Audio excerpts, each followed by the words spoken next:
Pamežs. Tāpat kā lielai daļai namu, arī mežam izšķir vairākus stāvus, un katrā no tiem mājos savi iemītnieki.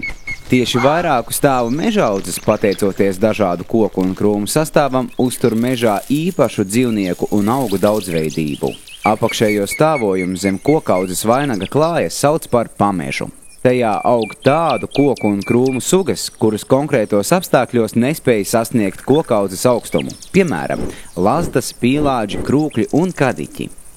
Vecākos un lielākos pameža kokus un krūmus kā dzīvotni izmanto ķērpi, sūnas, koksnes sēnes un bezmugurkalnieki.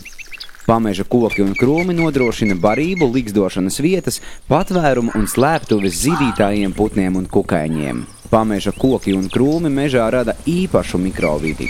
Tie aizsargā kokaudzi no vēja un no temperatūras svārstībām, rada apēnojumu meža zemsedes ēnmīļu sugām un palēnina atmirušās koksnes sadalīšanās procesus.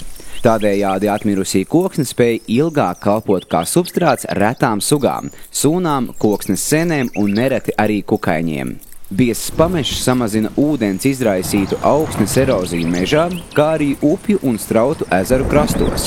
Atsevišķas pamežā mītošās sugas ar savām nobirām uzlabo augsnes auglību. Dažkārt mežā var veidoties arī dabiskiem apstākļiem neraksturīgs pamežs. Svežzemju krūmu augšana un bieza pameža veidošanās bieži novērojama pilsētās. Šī parādība liecina par piesārņojuma vielu ietekmi uz meža augsni, un šādam procesam ir nelabvēlīga ietekme uz dabas daudzveidību. Svežzemju krūmu sugām dominējot, tās nomāc citas sugas. Veicot saimniecisko darbību mežā, pamežu kokus un krūmus vislabāk saglabāt, apvienojot tos ar bioloģiski veco koku un to grupu saglabāšanu. Jāsaudzē arī mitrās ieplakas, kas apaugušas ar krūmiem. Ar sevišķu uzmanību jātiecas pret vietām, kurās mežs robežojās ar purvu, pļavu, lauku vai ūdensteci un kurās pamežam ir sevišķa nozīme.